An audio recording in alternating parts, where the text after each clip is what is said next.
A Casa Elefante contém conteúdo adulto, então se você não tem nem ideia de qual parte do corpo do alvo o Abe quis dizer que saem raios de luz, não escute esse podcast. Olá, sejam bem-vindos à Casa Elefante. Puxa uma cadeira, pede um café e vem discutir a obra de J.K. Rowling capítulo a capítulo conosco. Hoje, o 28º capítulo de Harry Potter e as Relíquias da Morte, O Espelho Desaparecido.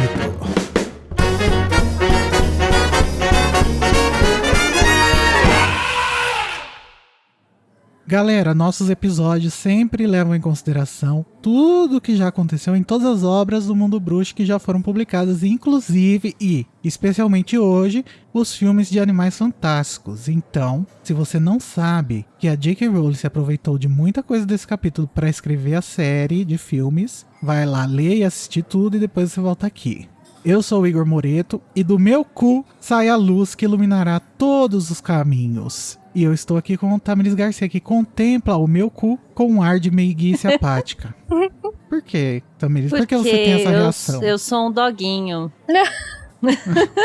E também Luísa Zanferdini está aqui conosco. Ela nem percebeu a luz do meu cu, porque o cérebro dela está tomado por exaustão e excesso de comida e vinho. Luísa, que coisa feia, vai vir gravar podcast bêbada. Tô de buchinho cheio e a mimir. E pior que é verdade, todo episódio você tá gravando com o mal da mimir ativado. É verdade, eu tô sempre morta de sono. E você nem está reparando na luz radiante saindo do cu do Igor. Pelo amor de Deus, olha pra isso. Maravilhoso. Obrigado. Então, gente, com esse elenco maravilhoso, a gente vai falar sobre donos de bar, passagens secretas e segredos de Dumbledore. Ô, Tamires, me diz um pouquinho pra nós, como que as pessoas fazem para nos contactar? Nós estamos em todas as redes sociais como a Casa Elefante. Também temos o grupo Elefante no Telegram, onde a gente conversa diariamente sobre qualquer coisa, e o servidor do Discord para conversar por voz e jogar RPG. E se você, como nós, é um millennial, também pode mandar um e-mail para acasaelefante@animados.com.br. Animados, vocês ouviram, não é animagos. Vocês não ouviram errado, eu errei mesmo. Eu falei, ué. acasaelefante@animagos.com.br.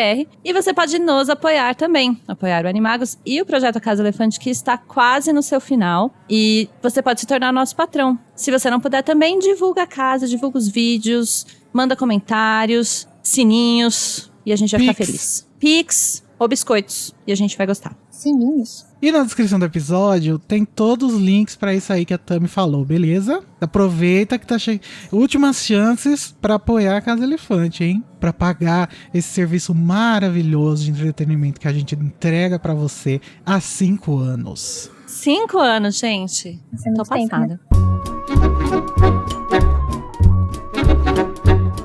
Bom, gente, vamos lá, nós velhos, como estamos, 5 anos já, para o duelo de resumos. Depois a gente precisa fazer uma análise, ver quantos duelos cada um já fez, né? Vai ser um número assustador. Fazer um gráfico. Um gráfico de duelos. Ouvintes que fizeram o Quintal Elefante da outra vez, pode começar a fazer, já estamos no 190, hein? Enfim, gente, no duelo de resumos, a Tami e a Luísa vão tentar fazer um resumo deste capítulo em 30 segundos.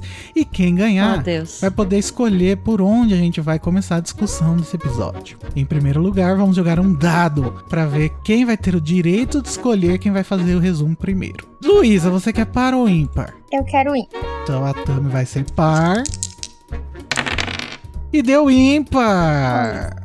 Yay! Então, Luísa, já que você ganhou no dado, você quer o quê? Você quer começar ou você vai dar essa honra pra Tamires? Eu quero começar porque os da Tami são intimidadores, são sempre muito bons.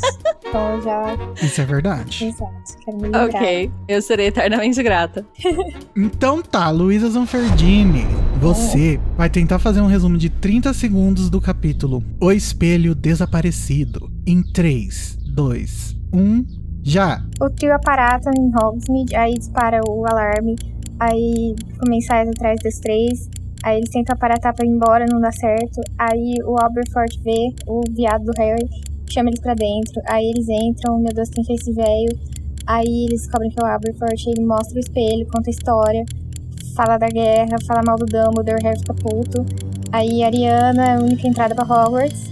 Aí aparece o Neville, e aí eles vão pra Hogwarts, e é isso.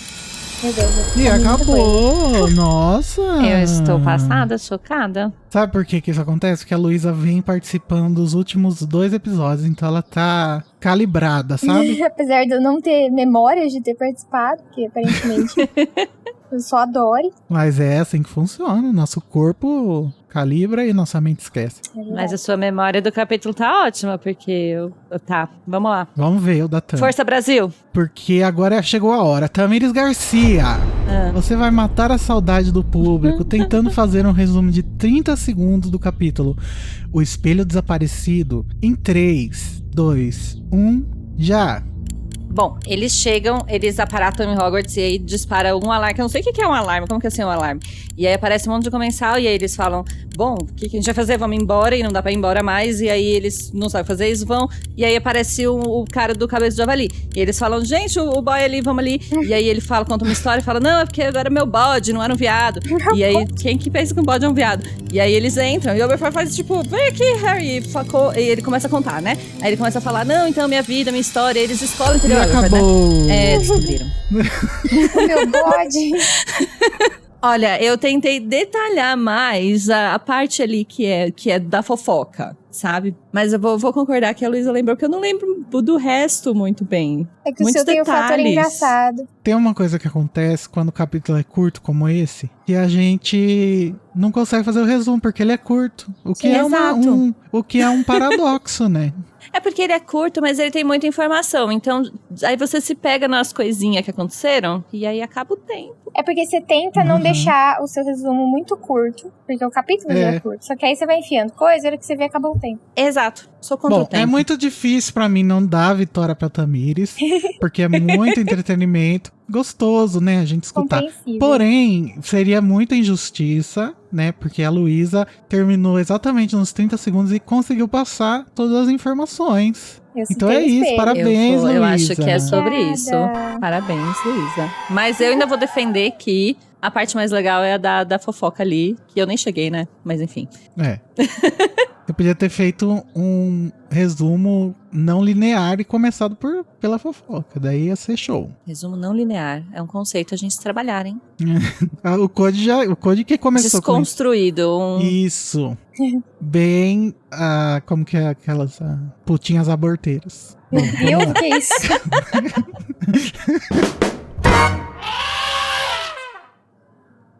Harry, Rony e Hermione aparatam em Hogsmeade na calada da noite e acabam ativando um alarme estrondoso que avisa os comensais da morte de sua presença. Os comensais chamam dementadores, o que obriga Harry a lançar um patrono chamariz de Potter. Aberforth aparece para salvar o dia mais uma vez, dizendo que o patrono era seu, e recolhe os meninos para o Cabeça de Javali, onde descobrimos segredos e maracutaias de Dumbledore. Aberforth concorda em ajudar o trio e mostra uma entrada secreta para Hogwarts.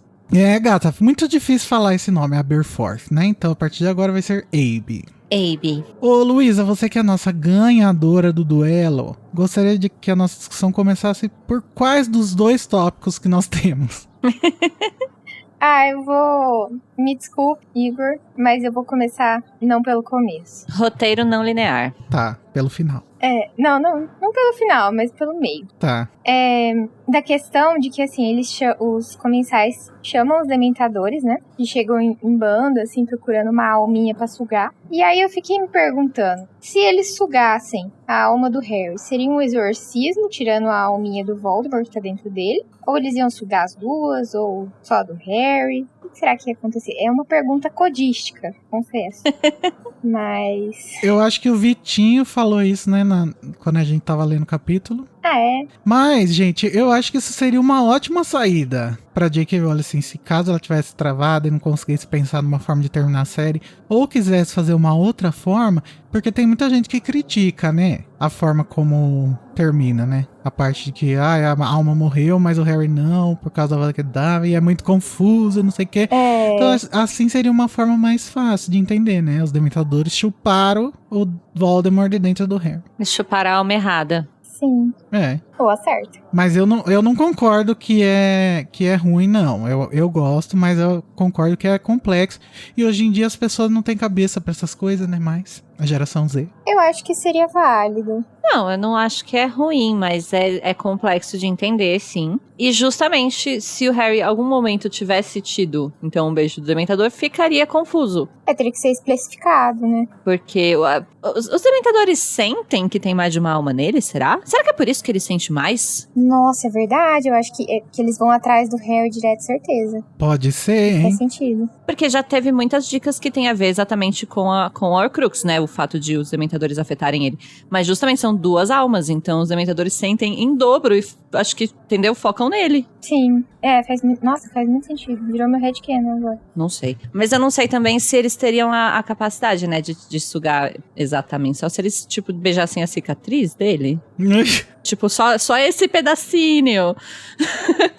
Mas como que é o beijo do Dementador? Ele bota a boca na pessoa? Porque no filme ele suga assim por Wi-Fi, né?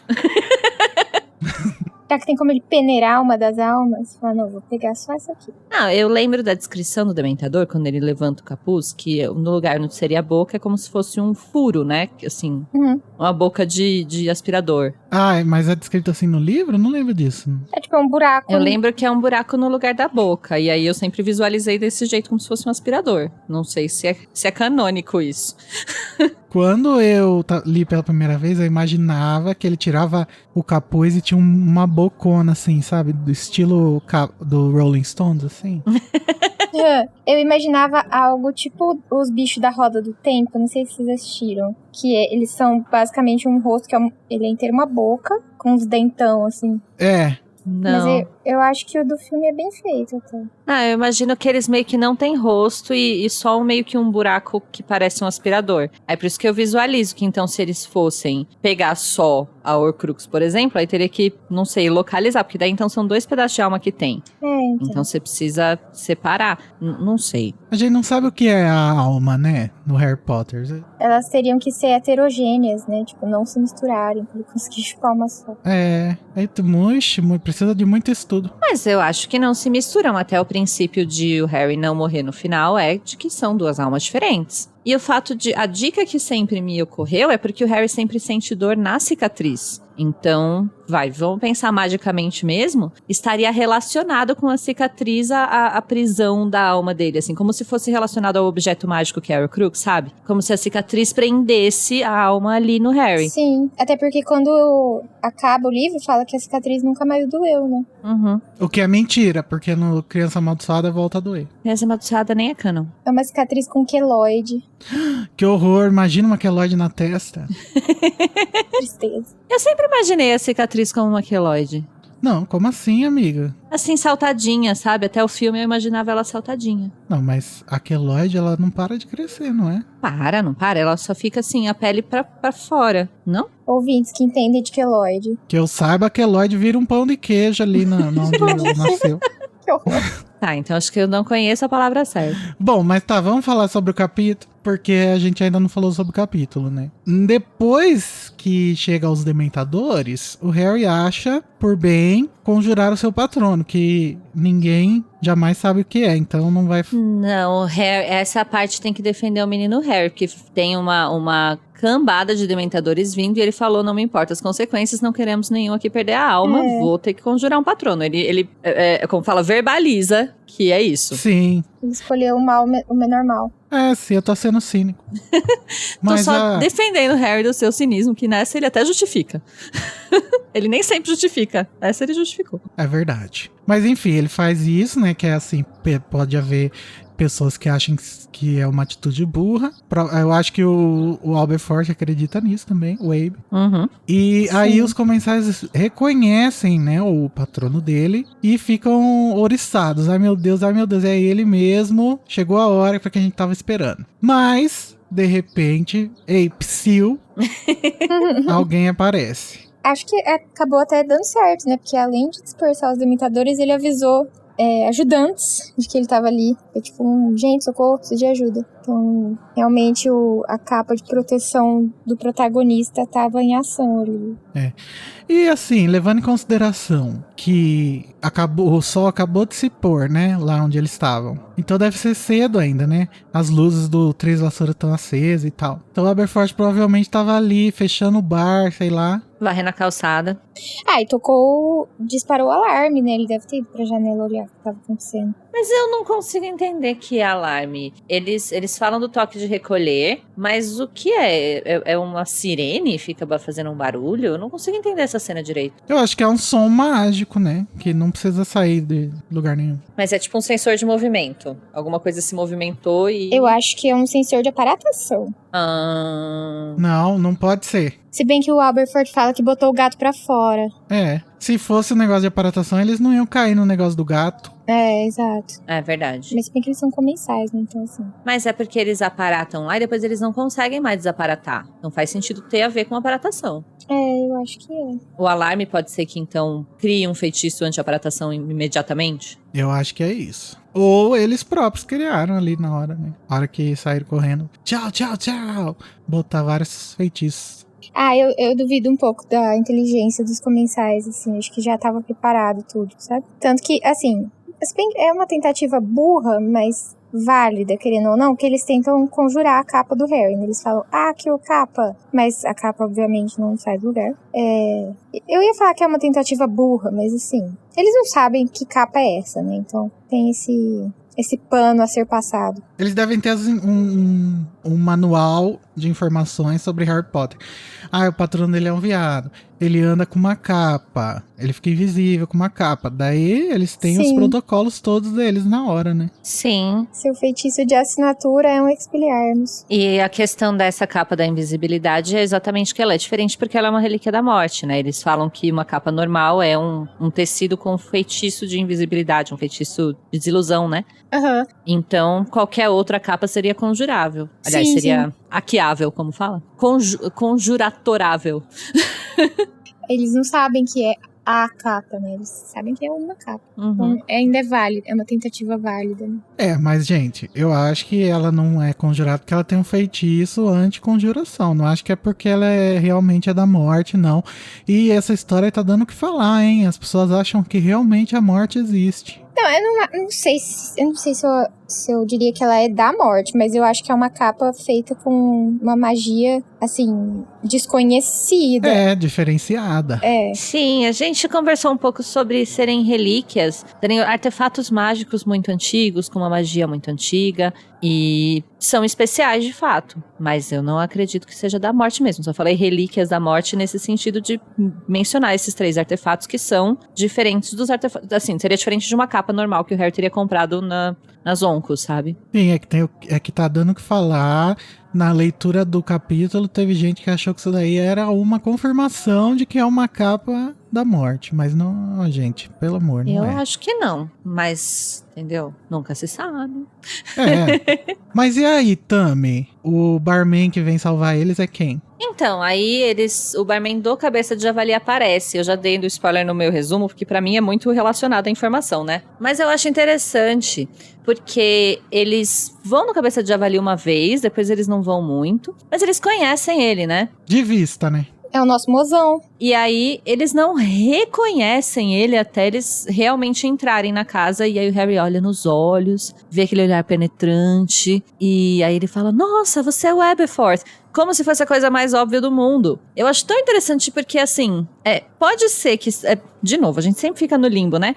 É recurso narrativo ou não é? Mas nesse caso eu acho muito que não é, porque sabe aquelas coisas que estão na sua cara por muito tempo e de repente você olha e presta atenção? Eu gosto muito da cena dele descobrindo meio que, caraca, você é irmão do Dumbledore. E tudo fazer sentido e meio que ele nem questionar, ele só solta a informação porque foi um insight, assim. Sim. Na verdade, ele já sabia, né? Que ele leu tanto no jornal quanto no livro da Rita. Mas aqui foi quando... Sim. Aqui ele encontrou ele, né? Não, mas ele não sabia que era o barman do Cabeça de Javali, de fato. É aqui que ele descobre. Não. Mas é o Harry, né? Ele sabia sim. É falado sobre isso nos textos. Nesse livro? Eu acho que ele tava, tipo, não tinha juntado Lé com Cré, sabe? Ele tinha as duas informações, mas não tinha associado, e era que ele viu a cara dele e falou... Porque quando ele puxa eles pra dentro, eles não veem ele direito. Só daí ele percebe, eu tô no cabeça de javali. E aí quando o velho volta, ele fala, é você. Bom, gente, se eu tiver enganado e essa informação ele não sabia até agora, por favor, me corrijam. Eu posso estar enganada também, mas pelo que eu me lembro, é meio que aqui que tem essa revelação, digamos assim. Porque até então a gente sabia que tinha o irmão do Dumbledore, e que ele que tinha quebrado o nariz do Dumbledore e tal, mas que era o barman do cabeça de javali, não sei se a gente tinha essa informação ainda. Mas... acontece que ele bota eles pra dentro e sai lá conversar com os comensais, falando que, na verdade, o patrono que eles viram foi o patrono dele, um bode. Amo. A diferença de um bode pra um viado é, assim, considerável, né? A não ser que seja um viado tipo Bambi, pequeno. Então, mas o comensal que viu, ele fica até o final falando, não era isso. Mas os outros, pelo jeito, ele não é muito confiável. Não tem muita credibilidade. Os outros falam, não, beleza, tá bom. É que é a palavra de um contra o outro, e aí depois o Herb ainda faz vocês ficam aqui fazendo as negociatas e tal, vocês vão acreditar em quem? Porém, ele joga a cartada de se vocês não acreditarem em mim, eu posso fuder com vocês, né? É verdade. E aí, quando eles entram nesse lugar, eles veem, pela primeira vez, o quadro de uma menina adolescente loirinha, dos olhos branquinho, bonitinha, olha só. Lá, e ficam, tá. Depois a Hermione vai relacionar, né, e pensar, essa aí é a Ariana, tal. Tanto que ele depois fala, você anda lendo a Rita Skeeter, e ela fica toda envergonhada. Fazer o quê? É fofo ele ter esse quadro, mas ao mesmo tempo um pouco deprimente. Sim, mas o personagem do Aberforth é isso, né? É uma pessoa que tem um coração bom, mas é deprimente. É isso. Acho que é por isso que eu gosto dele. Mas a questão é que aqui nesse capítulo a gente vai reviver um pouco essa história, né? A história dela. E eu acho que faz sentido ele ter uma foto da irmã dele que morreu e essa foto ser um quadro, enfim. Um quadro grande. Aqui acaba virando um símbolo muito grande, porque daí o quadro vira o caminho que eles vão pra Hogwarts e tal. Sim. Mas até então faz sentido ele ter a foto lá, né? Uhum. Mas do Dumbledore ele não tem nenhuma 3x4. Mas é porque ele tem uma mágoa muito grande por causa disso, né? E o Dumbledore morreu faz pouco tempo. A Ariana morreu faz uns 30 anos já. 30 não, mentira. Não, mais. Muito mais Bem anos mais. que isso. Ela morreu em 1890, se eu não me engano. Então já faz mais de 100 anos. Depois de 100 anos, já dá pra você fazer um quadro pra pessoa. Bom, mas depois a gente fala um pouco mais sobre isso, porque falta o comecinho do capítulo, né, que a gente pulou. Que o Harry chegando, e a primeira coisa que ele pensa é no dia que pela última vez ele chegou ali, né, em Hogsmeade Aparatano, que foi quando o Dumbledore e ele foram lá naquela ilha pegar a Horcrux falsa do Slytherin. Sim. E esse momento é relembrado de novo depois, né? Uhum. Que é uma coisa interessante. E não esse momento exatamente, mas esse dia, né? Do dia que eles foram pegar a Horcrux. É. Que é o Harry falando pro Abe sobre as visões que ele teve tomando a poção lá da loucura. Sim, muita coincidência, assim, que ele lembra disso na hora que ele aparata ali. E aí depois ele já encontra o Aberforth e lembra disso de novo, né? Tipo, fala, eu tenho que contar essa parte pra ele, né? É que eu acho que é uma maneira narrativa de a gente começar a reviver um pouco a noite em que o Dumbledore morreu, sabe? Porque aí a gente vai começar a reviver um pouco o Dumbledore, encontrar com o irmão dele. Então esse capítulo, na verdade, é muito sobre o Dumbledore, é muito sobre esses momentos finais dele especificamente, inclusive, e o quanto de culpa que ele carregava e o quanto que aquilo marcou os últimos momentos dele. Uhum. E falar também de tudo que ele representa, né? De todas as quests que ele deu pro Harry completar e tal. Sim, além disso também, outro momento que o Harry lembrou muito da morte do Dumbledore foi quando ele tava enterrando o Dobby, que foi um momento decisivo da história, né? Tanto do livro quanto da série inteira, que foi quando ele decidiu que, apesar de eu desconfiar um pouco do Dumbledore e da índole dele, depois de tudo que eu descobri esse ano, eu vou confiar nele até o final, porque essa é a minha vida agora. Sim. Sim, a escolha que ele faz, né? E aqui justamente é um ponto em que ele tá com essa escolha muito clara. Então, trazer essa lembrança inicialmente quando ele chega em Hogwarts e permear a chegada dele em Hogwarts com essa decisão também é uma escolha narrativa interessante. Bom, então vamos lá para os segredos de Dumbledore. Quando eles entram lá, o Aberforth fala: meus filhos, vai embora, vocês estão malucos. Não, e o Aberforth, assim, uma coisa que eu também ia comentar, que apesar dele deduzir que era o Harry por causa do patrono, como que ele tava vendo o Harry? Aí ele, não, entrem aqui, ele baixa a capa, tipo, sabe, muito, muito clarividente ele. Porque o Harry fez o patrono ali na porta dele, né, eu acho. Foi isso, uma coincidência do cacete. Mas como que você fala com uma coisa invisível? Às vezes o menino tava a 30 quilômetros, assim, você entra aqui, como se ele estivesse do seu lado. Eu acho isso confuso. Acho que ele jogou um verde. Dá pra ver os pezinhos deles. Também. Ah, é verdade, eles estão grandes, né? Eles não cabem mais dentro da capa. Talvez seja isso. Talvez seja isso. E aí de longe não dá pra ver, né? É, que tava escuro também, né? Ou eles estavam realmente muito perto da porta dele, tipo. Fazendo barulho.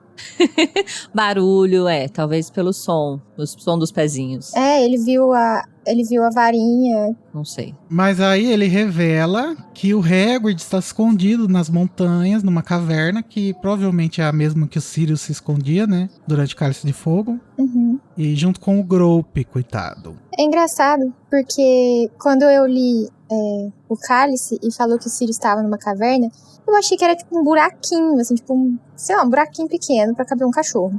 E aí, a hora que eu vi essa parte, fiquei, caralho, é um cavernão. A Senhora Caverna. Cabe o Groupe, né? Que é um gigante de verdade. Pois. Então, e aí eles presumem, né, que é a mesma caverna, então eles saberiam chegar lá. E aí o Aberforth fala pra eles, vão pra lá. E o Harry assim, amigo, eu acabei de chegar. Eu preciso comer. Você acha que eu vim aqui só pra te dar oi? Pra testar o alarme dos comensais. Né? Eu acho, assim, não só que o Aberforth, né, a gente pode até conversar um pouco sobre como ele tá pessimista e etc, mas assim, se ele acabou de chegar, poderia ser plausível perguntar, o que você veio fazer aqui, meu amigo? Ao invés de já falar, não, vai embora. Como assim, vou embora? Não vou embora, não. Ele não quer nem saber, né? Ele só tá, tipo, não morra. Mas o que será que ele pensa, né? Porque ele presume simplesmente que foi por acaso que o Harry caiu ali. Uhum. Mas nem pra perguntar, o que você veio fazer aqui, né? Assim, o Harry não iria responder, a gente ia cair de novo naquela, o Dumbledore me fez guardar segredo. Enfim. Mas ele nem pergunta, ele já, então, você veio aqui só pra me dar oi mesmo? Que o caminho de volta é pra lá, tá? Eu acho muito contraproducente essa reação dele. No fundo, ele sabe o que o Harry foi fazer ali, que é cumprir ordens do Dumbledore, né? E por isso que ele já manda ele embora logo de cara, porque ele não quer que... Enfim, ele fala isso, né? Que ele não quer que ele termine morto, basicamente.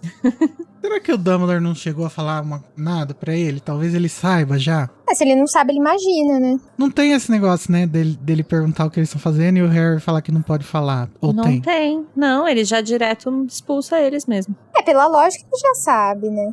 Tem essa questão também, né? A gente sabe muito pouco sobre como é a relação do Dumbledore com ele.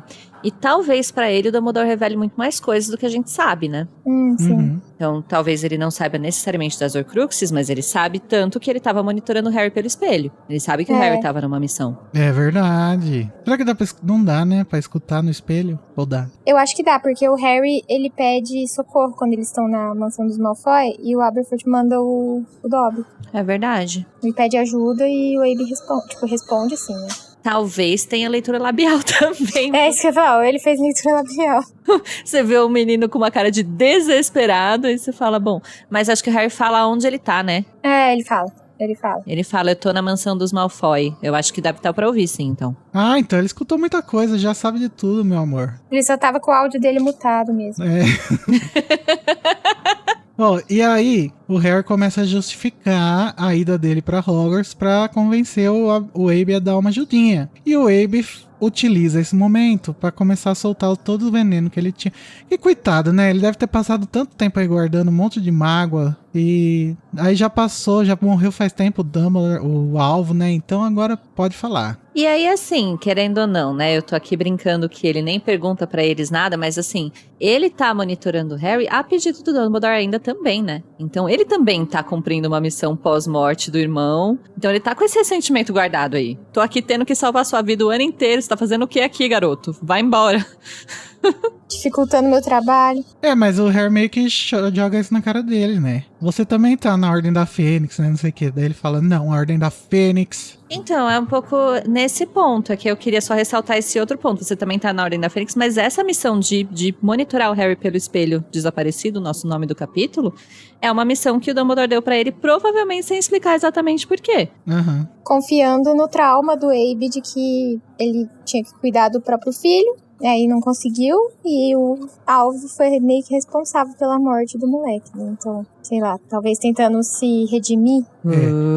Agora a gente vai começar a entrar nas coisas que tem a ver, que se conectam com o filme, Segredos de Dumbledore, né? Nos casos de família de fato.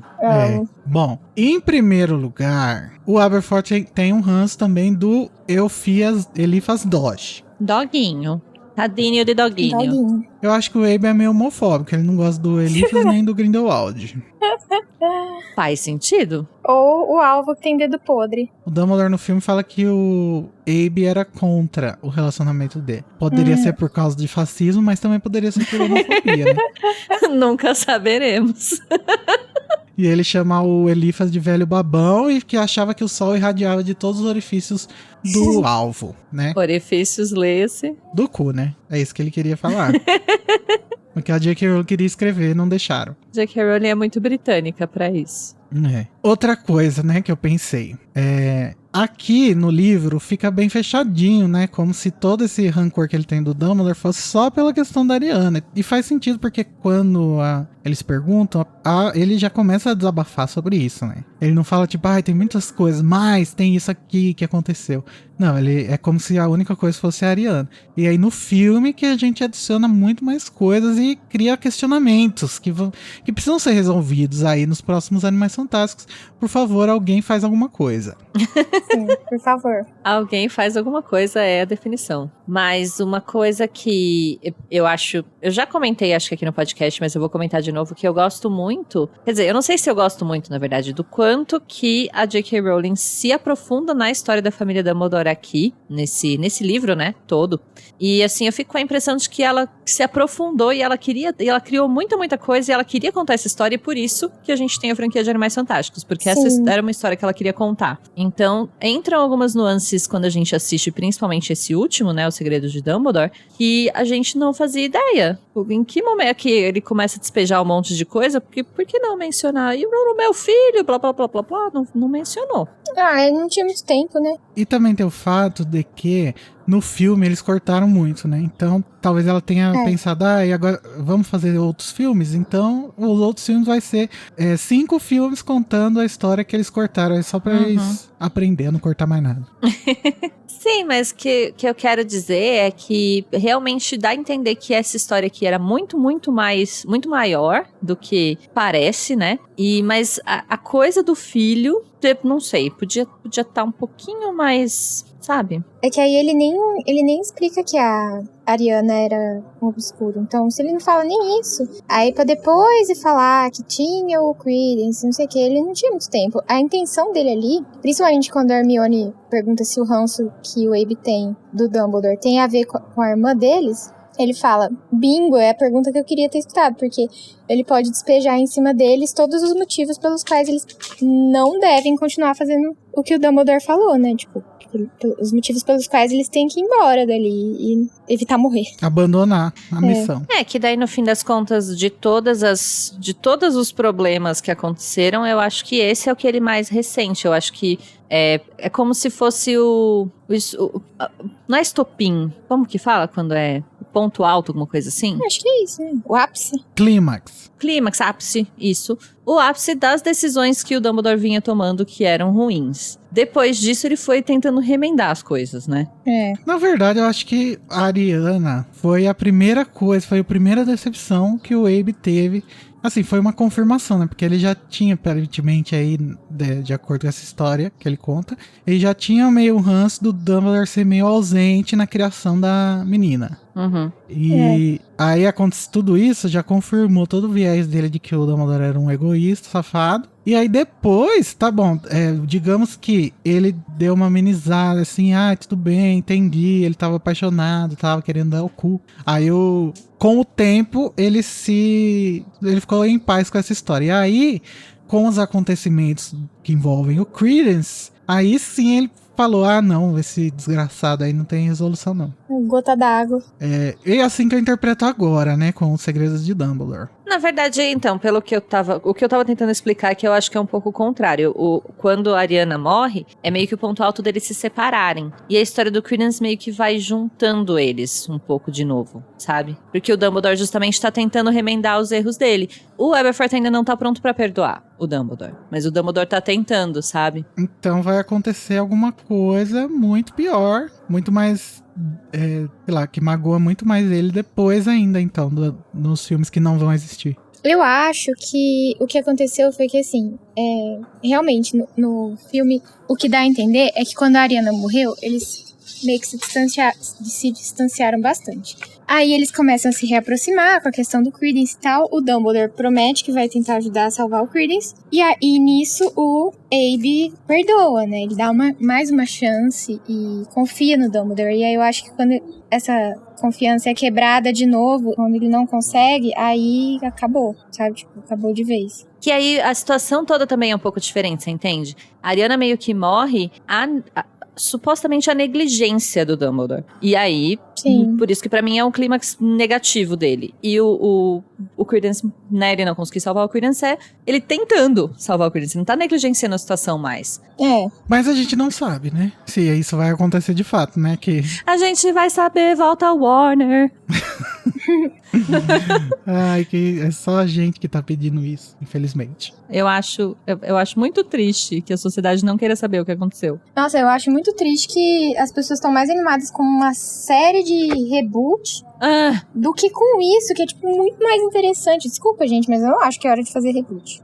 Blá! Mas chega de reboot. A sociedade não aguenta mais reboot, gente. Exato. E outra coisa, não deu tempo suficiente pra justificar isso. Tipo, sei lá, tem que dar no mínimo uns 30 anos. No mínimo. Mas ninguém quer dar dinheiro pra eles, pra Animais Fantásticos, Luísa. A Casa Elefante não apoia o reboot. Repassem. Mentira. Deem mimos pra gente. Você fala isso agora. Daí começa a série, a Tamires sai que nem aquele meme lá da menina com a bolsa cheia de pôster e tal. É tipo isso. E aí, durante essa conversa toda, tem uma coisa que me chama a atenção nesse capítulo, que eu acho que representa muito a forma como a série entende e passa pro leitor o Dumbledore como pessoa. O Aberforth, ele não tá falando nada mentiroso, nada do que ele tá contando não é verdade. Mas a forma como ele escolheu ou que ele lidou com isso é que tá mudando o final, né? A interpretação. É verdade. E isso é uma coisa muito Harry Potter, pra mim, porque isso fala muito sobre a época em que Harry Potter foi escrito e sobre aquele assunto, Tamires, que a gente falou na nossa palestra. Quer dizer... Naquela palestra que a gente deu lá no curso do Victor.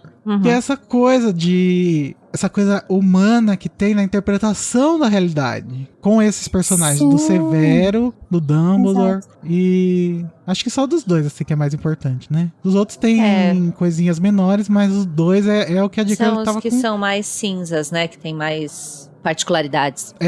E é uma coisa que o Harry escolheu passar por cima, ali naquele momento que ele tava enterrando o Dobby, escolhendo o caminho. Tudo bem, mesmo que seja verdade, tudo isso que o Dumbledore fez, foda-se. Eu gosto dele ainda, e aí no final meio que vai ser isso, né? Até o Dumbledore aprendeu a lidar com essa... Exato. São diferentes pontos de vista e não só que ponto de vista, mas jeitos de experienciar os fatos, né? Vivenciar os fatos. E, querendo ou não, gente, spoiler, o Dumbledore é humano, ele também comete erros. É uma pessoa normal. Exato. Então, assim, é natural que ele cometa erros, até porque a gente fala muito isso da Lily, ela é a Virgem Maria aqui, né? Ela nunca fez nada de errado. E isso deixa ela ser uma personagem meio rasa, né? Porque, tipo, Chata. eles não sabem muita coisa sobre ela. Exato. E o que deixa o Dumbledore interessante é que mesmo com esses erros grandes dele, ele fez de tudo a vida inteira pra atuar do lado bom. Ai, gente, eu não canso de falar como que eu acho que isso é uma lição muito importante. Eu acho que falta muito essa perspectiva hoje no mundo. Sim. Que você pode reconhecer os erros de alguém e amá-los ao mesmo tempo. Hoje em dia parece que as pessoas querem só se afastar de quem faz alguma coisa ruim ou que elas não concordam. E não existe na cabeça do Zeitgeist hoje em dia, parece que não existe a possibilidade de você se relacionar bem com uma pessoa que pensa diferente de você. E isso é bizarro. E como se ninguém errasse, né? Tipo...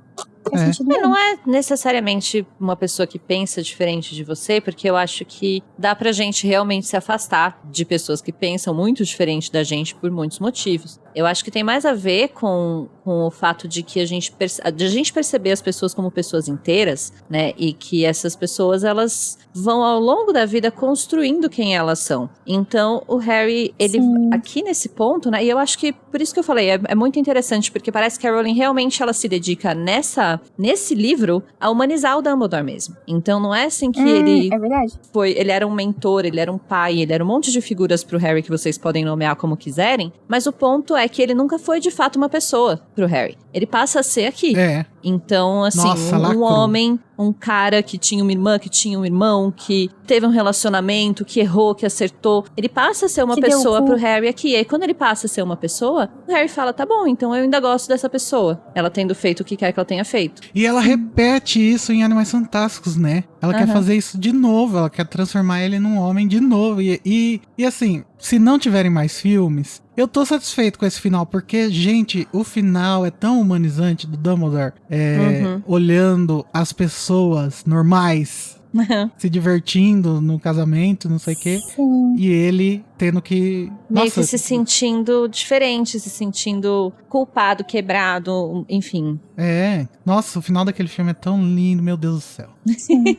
E no fim das contas, é isso que significa o Tilly ter escolhido ele também, né? Porque não importa... Quer dizer, os erros que ele cometeu ao longo da vida importam, mas o que importa mais que isso são as intenções e as escolhas dele, né? Exatamente. Tentar, né? E como agora eu entendi a sua frase, Igor, isso é muito Harry Potter, meu, porque é exatamente o que Harry Potter quer falar. Você quem você é não depende exatamente do que aconteceu, mas do que você escolhe fazer depois disso.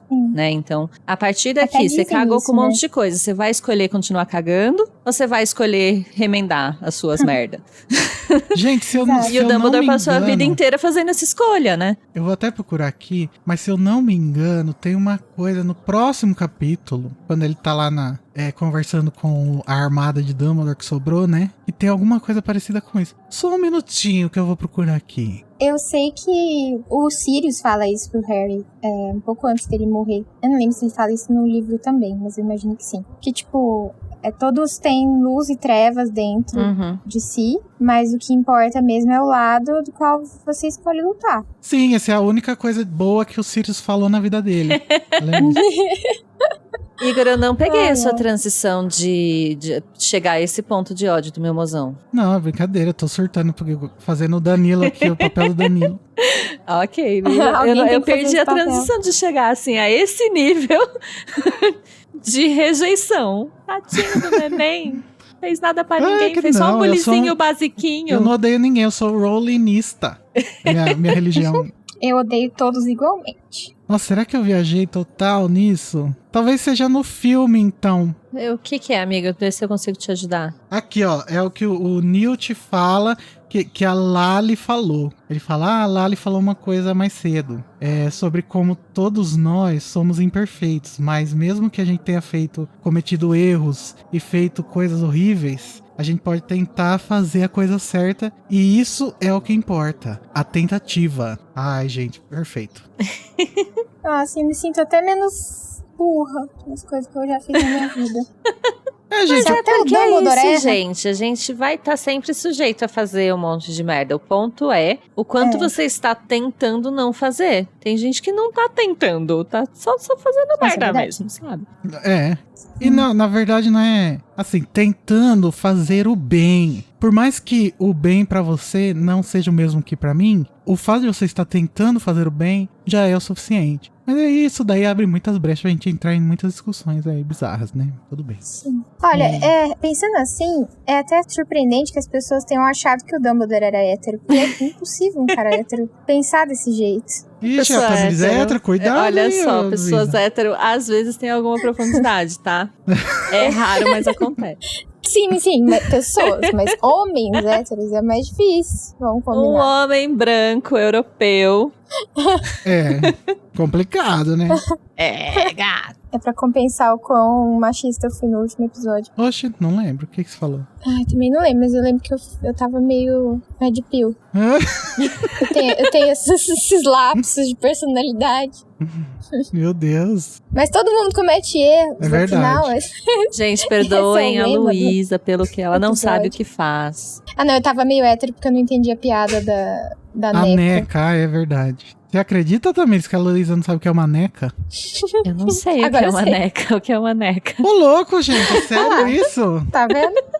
Eu não acredito Desculpa. que isso é uma coisa gay e ninguém sabe, hein? Só os gays. Pode ser que seja, mas eu não Pode tô ser, andando pode com ser. gays há muito tempo já. Eu não sei. Não, gente, essa palavra é muito antiga. Neca é bem pinto, velha. é pênis. A Pra mim, neca. tinha neca de pitibiribas. É necas Nossa. de pitibiribas. Então, o que são as necas de pitibiriba? São os pintos. Não sei, vou procurar agora.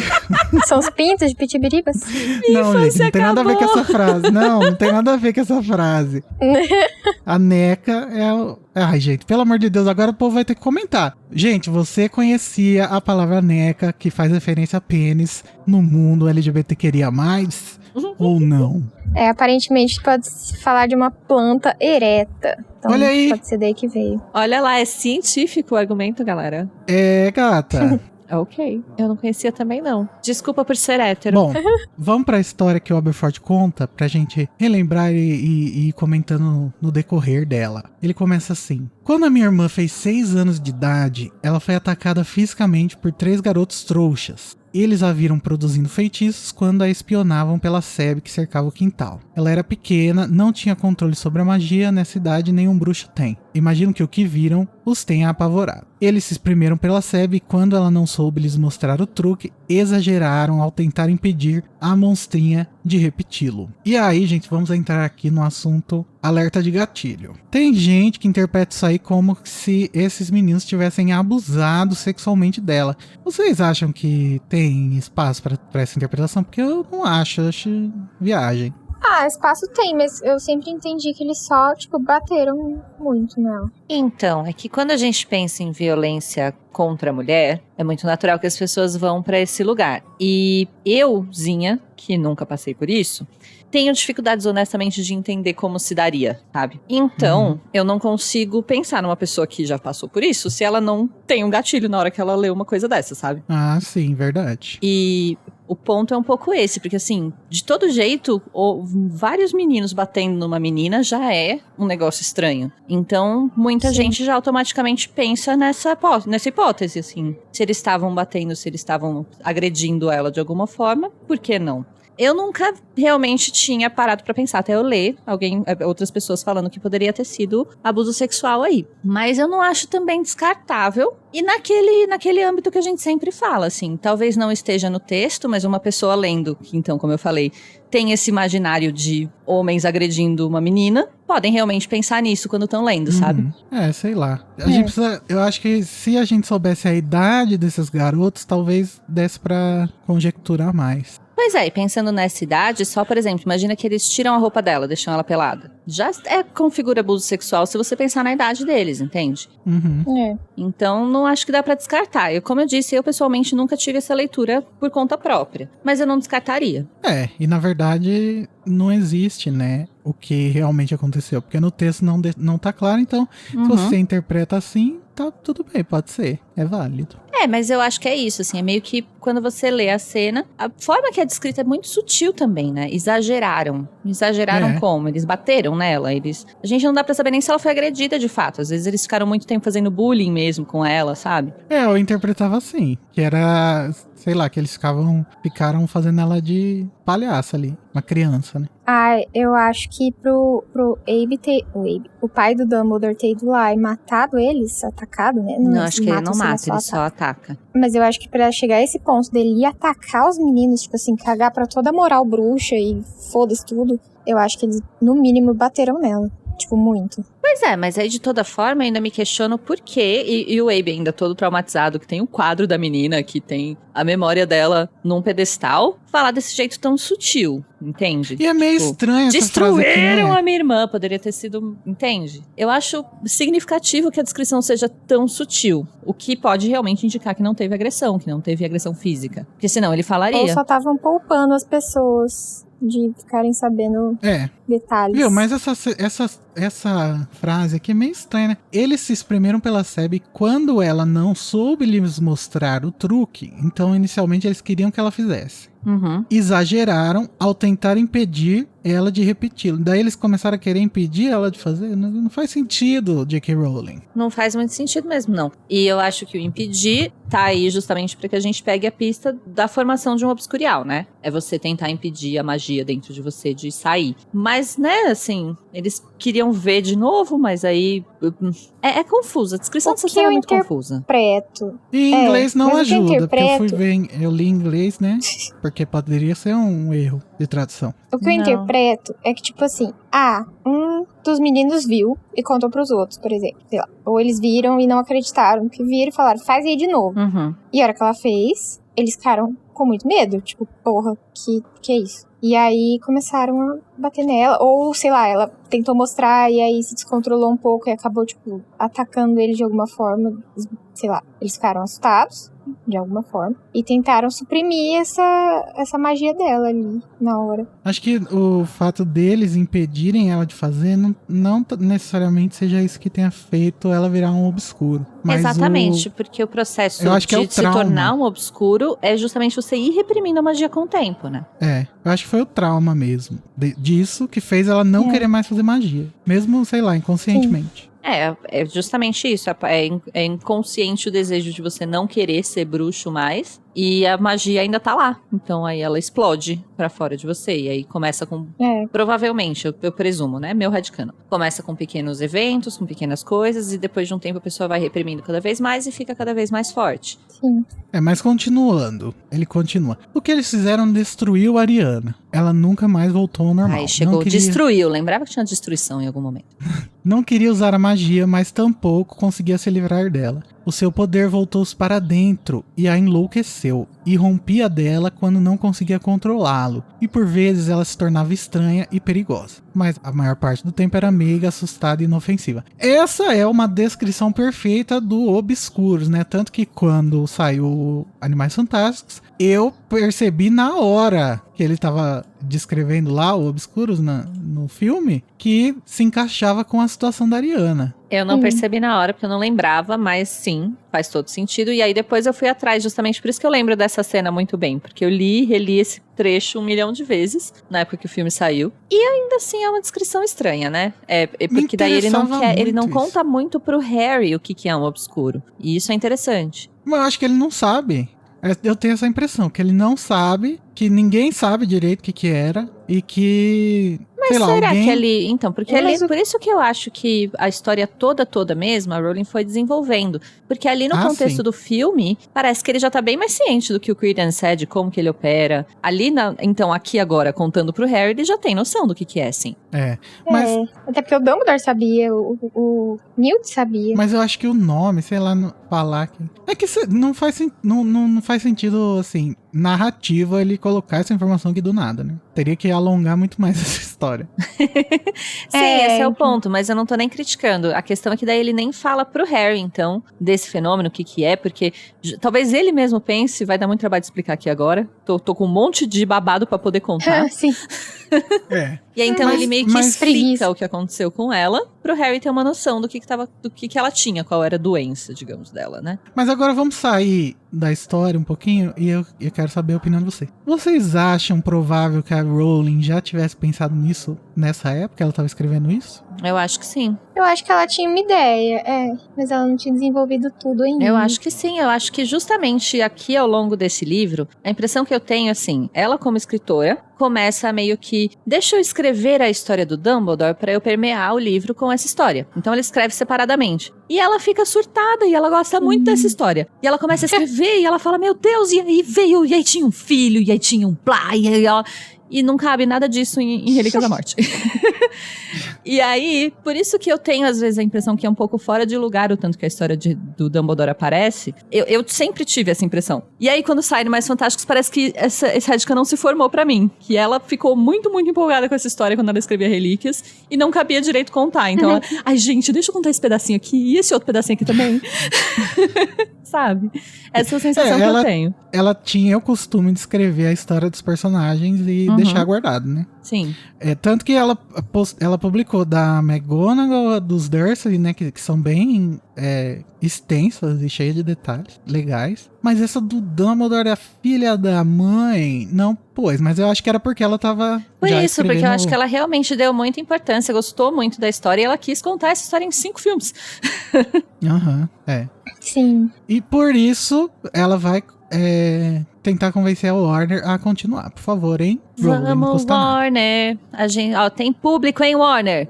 Tem tanto fã de Harry Potter no mundo que é, tipo assim, surpreendente que eles tenham miado com esse filme, assim, eu não entendo. Deixa a J.K. Rowling trabalhar sozinha, igual ela trabalhou no primeiro, que ficou ótimo. Não fica botando os bedelhos, não deixa o diretor dar opinião, que vai ficar bom. Vai dar bom. Vamos lá, Warner. A gente acredita. Eles não aprendem. Aconteceu isso com todas as adaptações, sem a influência do autor. Game of Thrones ficou uma merda.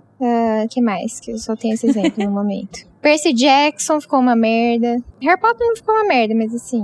Porque ela tava lá. Exato. Bom, enfim. Bom, e o que deu ponto é errado que no daí Harry Potter foi depois- porque eles não consultaram ela, né? Pra série, eles vão consultar ela? Diz que vão, né? Duvido. Só acredito vendo. Ok. Mas enfim, vocês têm alguma coisa pra comentar? Eu ia voltar pra pauta. Não, ainda não acabou a história, né? A história, é verdade, sorry.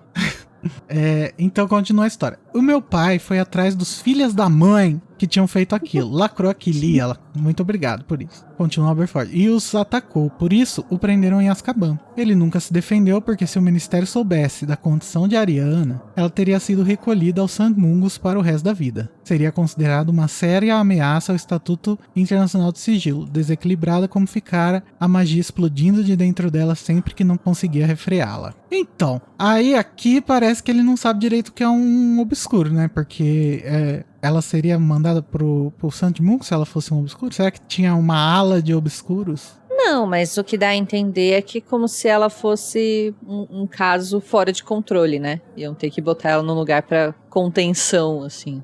Então, teria que pôr essas pessoas em algum lugar que fosse seguro. Ah, mas tinha que reabilitar. Como será que Mas é que não tem como, Será que no final de Animais Fantásticos a ideia era que o Newt conseguiria reabilitar o Credence? Separar ele do obscuro? Luta talvez? antimanicomial. Acredito que sim.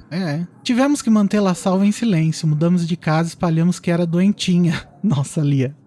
Você acerta em um parágrafo e caga no outro. E minha mãe cuidava dela e tentava mantê-la calma e feliz. Eu era o seu favorito. Não era o alvo. Ele ficava sempre no quarto quando estava em casa, lendo seus livros e contando seus prêmios. Assim, tirando a parte do prêmio, eu me identifico. Mantendo em dia suas correspondências com os nomes mais notáveis da magia da época. Isso eu também não tenho contato das pessoas mais notáveis. Mas isso aí a gente tá tendo aí essa perspectiva, né? Tudo uma questão de perspectiva. Ele não queria se incomodar com a irmã. Ele gostava mais de... Ela gostava mais de mim. Eu conseguia convencê-la a comer quando não queria comer com a minha mãe. E conseguia acalmá-la se tinha um acesso de fúria. E quando estava tranquila, costumava me ajudar a alimentar os bodes. Então, quando completou 14 anos, eu não estava em casa. Se estivesse, poderia tê-la acalmado. Ariana se descontrolou e minha mãe já não era tão jovem quanto antes. E foi um acidente. Ariana não pôde controlar. Matou minha mãe. Esse imprevisto pôs fim à viagem de Alvo com o doguinho ao redor do mundo. Olha aqui, tá doguinho mesmo. Os dois vieram a Godric's Hollow para os funerais de mamãe e em seguida Doge partiu sozinho e Alvo se acomodou no papel de chefe de família. Eu teria cuidado de Ariana e disse isso a ele. Eu não fazia questão de frequentar a escola, teria ficado em casa. Ele me disse que eu tinha que terminar minha educação e ele assumiria as obrigações da minha mãe. lacrou o alvo, tá certo ele. Tá certo ele. Mas aí você já vai vendo um monte de pequenas nuances que vão permeando o rancor, né? Assim, então ele não culpa a Ariana pela morte da mãe, mas indiretamente ele culpa um pouco o Dumbledore. Dumbledore não estava muito por perto, eu não estava em casa, então assim, se eu tivesse, eu podia ter ajudado ela, mas se tivesse alguém, ele vai meio que já deixando o Dumbledore responsável pela coisa e já colocando que o Dumbledore nem queria estar responsável pela coisa. Mas você tava lá atrás do rabo de saia, né, Aberforth, engravidando aqui e acolá. Eu acho muito legal também a forma como ele fala, assim, com muito carinho, que ele que cuidava dela, que ele que alimentava, assim. Porque eu gosto muito da forma como na saga, né, em geral, assim, a escrita da Rowling, ela é muito... Ela tira o homem um pouco desse papel da masculinidade, que, por exemplo, aqui o homem tá num papel de cuidado, tá num papel de cuidador, ele que se orgulha de ser o cuidador da irmã e de estar lá com ela. Eu acho muito fofo a forma como isso é construído, sabe? Ele não se... Justamente, colocar o Dumbledore que vai cumprir esse papel de homem, né, o homem tradicional, digamos, normativo. Então, eu vou prover por vocês, eu vou ser o homem da casa agora que a mãe morreu e blá blá blá. E ele tá criticando, porque o que eles precisavam não era de uma figura que tivesse contatos e que fosse provedor. Eles precisavam de alguém pra cuidar. E ele que assume esse papel e ele se orgulha disso. Eu acho isso muito legal. Lacrou. Mas aí chegamos naquela parte, né? Que ele fala que não havia prêmios para cuidar de uma irmã semilouca, para impedi-la de explodir a casa a cada 2 dias. Mas ele se desincumbiu bem nas primeiras semanas, até a chegada dele, Grindelwald. Ai... E finalmente, meu irmão teve um igual com quem trocar ideias e outras coisas mais, né? Fluidos. Alguém tão genial e talentoso quanto ele. E o cuidado com Ariana passou a segundo plano, enquanto eles tramavam seus planos para uma nova ordem em magia, procuravam relíquias e faziam o que mais despertasse o seu interesse. Ai, planos grandiosos para o benefício da bruxidade. E se uma jovem deixasse de receber atenção, que importância teria quando o alvo Dumbledore estava trabalhando para o bem maior? Então, de novo, ele fazendo exatamente essa crítica, que é uma crítica muito feminina. O Dumbledore querendo ir salvar o mundo inteiro. E assim, a sua casa precisa de cuidado, precisa de um olhar mais atento, e você não tá dando. A crítica do Aberforth é uma crítica muito feminina. Faz sentido. Eu não tô nem Mas, colocando ele tava dando, de papéis de gênero. Então, exato, esse é todo o ponto. Eu nem tô colocando tanto em papel, em questão de gênero, mas em papel de gênero. O Aberforth, de alguma forma, tá questionando o papel que o Dumbledore tava tendo ali na família, sabe? Que historicamente tá associado com mulheres, né? Exato, é um papel de gênero que o Dumbledore tá performando de homem que não precisava ter, que não era pra estar tendo naquele momento. Uma gay! Acho que no fundo, assim, ele pensava que se os bruxos, enfim, dominassem e fossem aceitos, a irmã dele poderia essa é a perspectiva dele. Viver melhor, por isso que eu tô né? falando que a crítica é uma crítica feminina a isso. O papel de gênero impõe que, Exato. então, o homem vai ter que ser esse salvador, que vai lá fora resolver no mundo inteiro pra que a sua casa fique bem. Às vezes você só precisa estar dentro da casa, só. Exatamente. Ele olha o big picture, mas não olha pro... agora. Exatamente. E eu acho interessante de tudo isso que isso sai da boca de um outro homem, sabe? Não sai de uma mulher choramingante. Ai, porque ninguém me ajuda. Sabe, assim, que... Porque fica querendo não estereotipado. Uma grande green flag pro... E eu gosto bastante disso. Bom, vamos pular um pouquinho pra chegar no momento que eu quero chegar. Que eles tretam, né, por causa da Ariana, que o Dumbledore quer levar ela junto, vir passear com o Grindelwald. Aí eles começam a brigar e o Aberforth diz o seguinte: então tivemos uma briga e saquei a minha varinha, ele sacou a dele. Você falou saquei? Por quê? Eu entendi, taquei-lhe minha varinha. Pensei que bruto. Saquei a varinha, ele sacou a dele e fui atingido por uma maldição cruciatus lançada pelo melhor amigo do meu irmão. E Alvo tentou impedi-lo e de repente nós 3 estávamos duelando e os clarões e os estampidos assustaram a Ariana. Ela não suportava. Blá blá blá blá. Daí todo mundo já sabe, né? Ela acaba morrendo aí. O problema é que no filme Animais Fantásticos Segredos do Dumbledore, o Dumbledore conta uma história diferente. Ele diz que ele e o Abe começam a treta e o Grindelwald, no começo, está só olhando e dando risada. Ou seja, e aí? A gente acredita em quem? Nossa, por que Não, mudaram mas a gente isso, pode será? dizer que É. o Dumbledore contou assim, né? Uma pessoa conta de um jeito, outra pessoa conta de outro jeito, lembra de jeitos diferentes também. É. Até porque o E no final ninguém sabe a Dumbledore pode verdade. ter começado a contar do ponto que eles estavam batendo boca. Não necessariamente duelando, né? Não, mas ele conta aqui das varinhas sim. mesmo. Tacou-lhe a varinha? É. Ah, então não lembro direito disso. Mas fica aí o questionamento. Bom. Quem está certo? Ixi! A verdade não existe. Onde está A a verdade existe, mas ninguém sabe. A verdade existe. Ela estaria lá no 5º filme.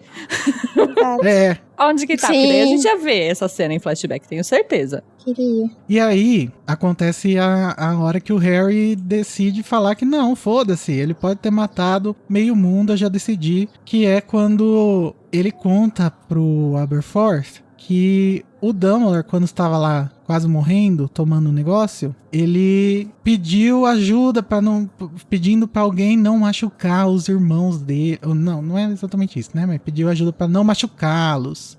Não machuque É, ele. mas E- machuque eu, não eles. É, isso pra dizer que o Aberforth estava enganado ao dizer que o Dumbledore estava livre. Ele tinha se libertado da irmã quando a irmã morreu, não sei o quê. Que na verdade, dentro da mente dele, ele estava sofrendo com isso até hoje. E é interessante isso porque o Dumbledore tem uma pose, né? E aí o Harry parece que ele pegou aqui nesse momento, né? Que é tudo uma pose mesmo. Que na verdade por dentro ele tá sofrendo. E é alguma coisa também que acontece no Animais Fantásticos, né? Essa coisa do Dumbledore ter a pose e daí quando ele tá sozinho ele tá sofrendo. Observando as pessoas casando. É. E é uma forma até, eu acho, que a própria personagem do Dumbledore se constrói de se defender, né? É como se ele tivesse uma defesa muito, muito grande, mas que na verdade o tempo todo é como se ele estivesse lutando com isso em mente, com essa dor ali. E que justamente no momento da morte dele ali, no momento que ele toma a poção, isso aparece e o Harry fica sabendo, porque o Harry nunca nem soube que ele, inclusive ali naquela hora o Harry não sabe do que o Dumbledore tá falando. Ele descobre aqui durante essa conversa.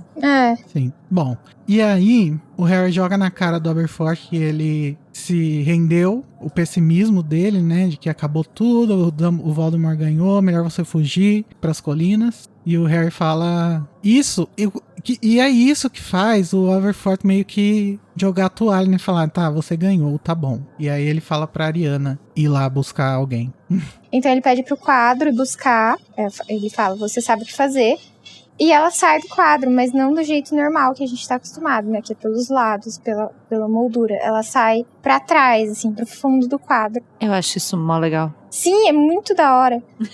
Enfim, muito... É mágico, né? É que até pra É gente, mágico. né? Esse ponto ainda tem magias Que ela novas. vai- Eu acho realmente muito legal. Exato, É tipo uma E coisa que isso é nova, né? possível, Primeira né? vez que a gente vê esse tipo de feitiço. exato. Que ela volta com alguém e eles dizem que conseguem ver que tem alguém atrás dela. Só que quando abre, o quadro, né, tipo, se separa da parede, assim, quando abre, realmente é a pessoa ali, que é o Neville, que tava vindo atrás da Ariana. E isso é muito maluco. E no... Muito Não, Black é porque Mirror. daí o quadro é uma passagem, então ele dá um indício do que...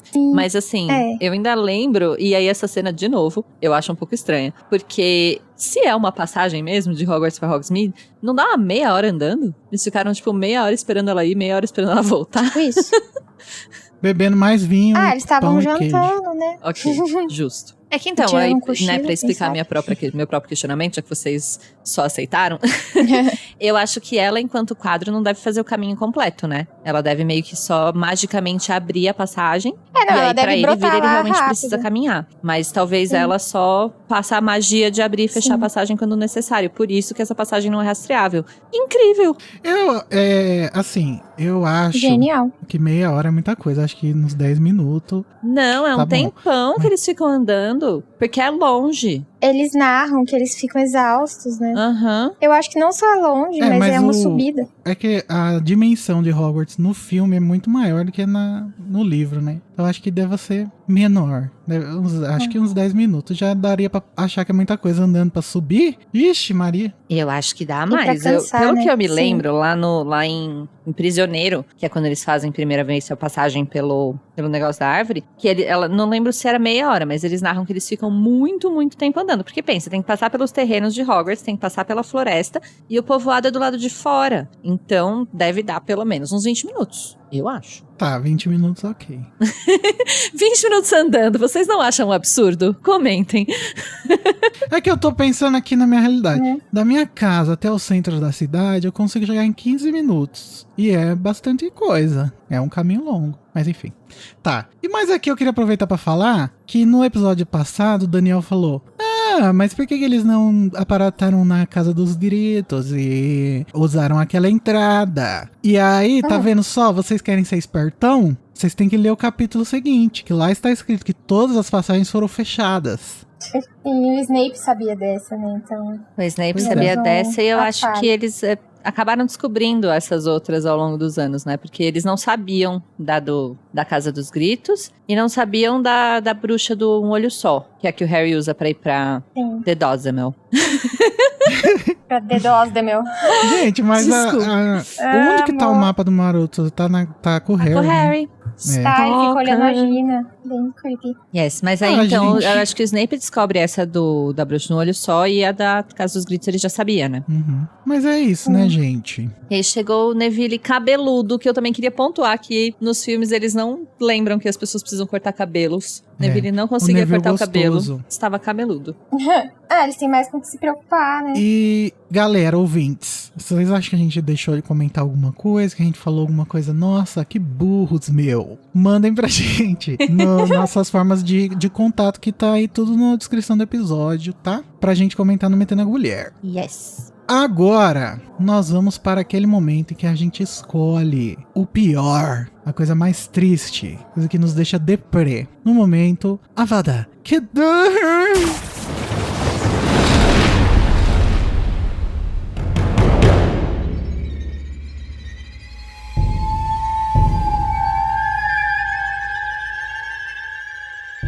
Começando pela Luísa. Luísa, o que te deixa deprê nesse capítulo? Então, uma coisa que me incomoda, mas assim, ao mesmo tempo eu discordo de mim mesma, que compreensível.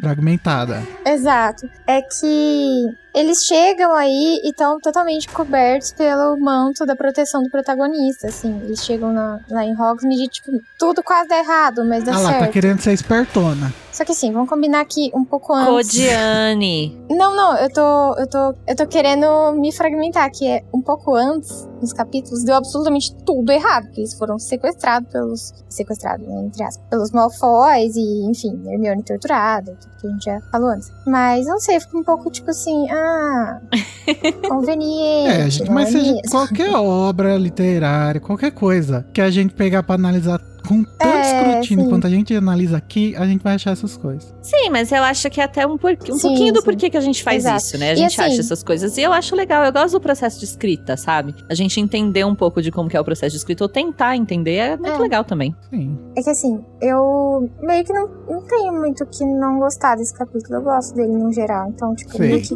cacei pelo em ovo, sabe? Então é essa a minha Não, tá tudo justificativa. bem. E você, Tamires? Eu acho que o meu Avada tá um pouco no mesmo lugar do da Luísa, que é a única coisa que me incomoda real, que é um pouco essa clarividência do Aberforth pra salvar eles, que é isso, de novo, como eu comentei na fala da Luísa. Eu gosto muito de entender esses processos narrativos e o processo de escrita, e esse ficou um pouquinho forçadinho, não ficou não? Um pouquinho, assim, ele viu ali o patrono, presumiu que eles estavam ali, deu um jeito de salvar eles, nem tava vendo eles, falou, entra aqui, então assim, foi um pouco... Eu acho que vocês estão sendo cínicos. Sim, mas é porque é isso, porque esse capítulo eu gosto bastante dele, eu não acho que tenha um ponto negativo. A história do Dumbledore em si não é uma história positiva, né? É. Mas não é uma coisa que eu daria uma Avada, por exemplo, porque eu gosto muito da história. Eu acho que ela, como eu disse ao longo do episódio, humaniza muito Exato. o Dumbledore, conta como ele é como pessoa. Então, meu Avada vai ficar aí nesse Aberforth clarividente. Acho que é isso. Então tá, né? Ai, gente, o meu Avada vai pra história triste, né? Sim, a gente já se acostumou com essa história, porque a gente já leu muitas vezes, né? Mas eu lembro que da primeira vez que eu li, era um sentimento muito ruim tudo isso. A história da Ariana, ela tem uma melancolia nela, né? Por causa dessa história toda. Sim, E talvez isso. uma Avada possa até mudar. Posso dar uma Avada duplo? Vai pros trouxas que traumatizaram a Arianinha. É verdade. Pra esse mundo, né? Esse mundo cruel. Divisor, mundo das pessoas que não conseguem polarizado. Entre os bruxos e os trouxas. Exato. Direita e a esquerda. Meu Avada vai para polarização. Meu pau na sua mão. Minha neca na sua mão. Nossa. Minha neca de bitibiridas. Minha neca. Bom, é isso então, gente. Já deixando pra trás esses sentimentos ruins, podemos ir para o Expecto Patronum.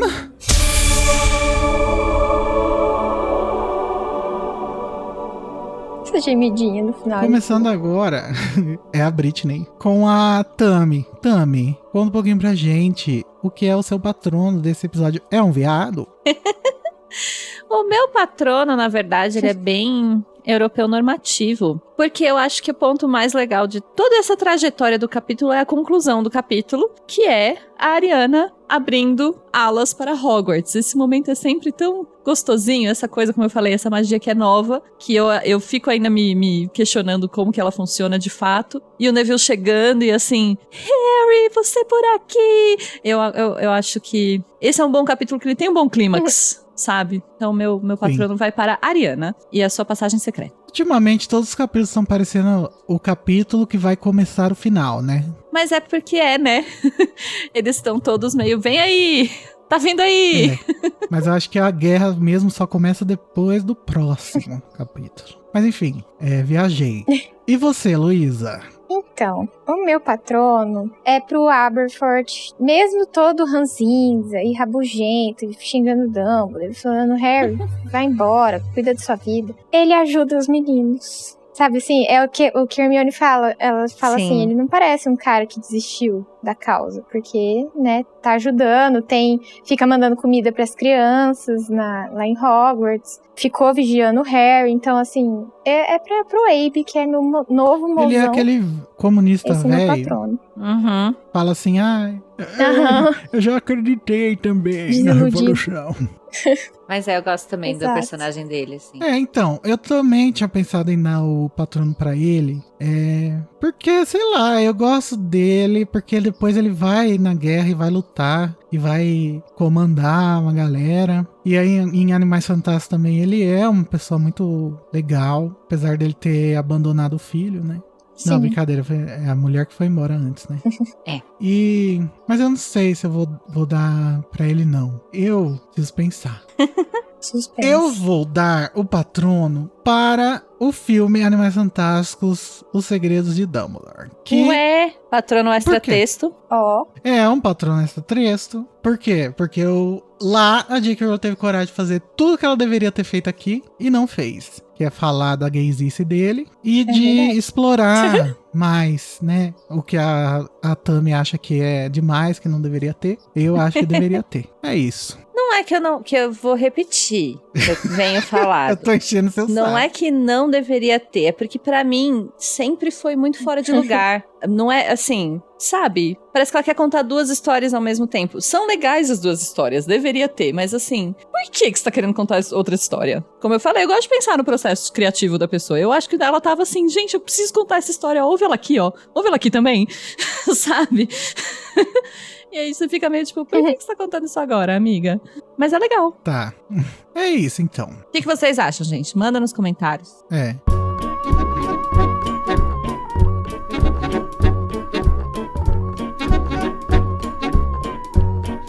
E agora, com Neville Longbottom, galã e cabeludo, revelando a sua entrada secreta pro castelo, podemos seguir na nossa missão no capítulo O Diadema Perdido. Uau, o que será? Vem aí.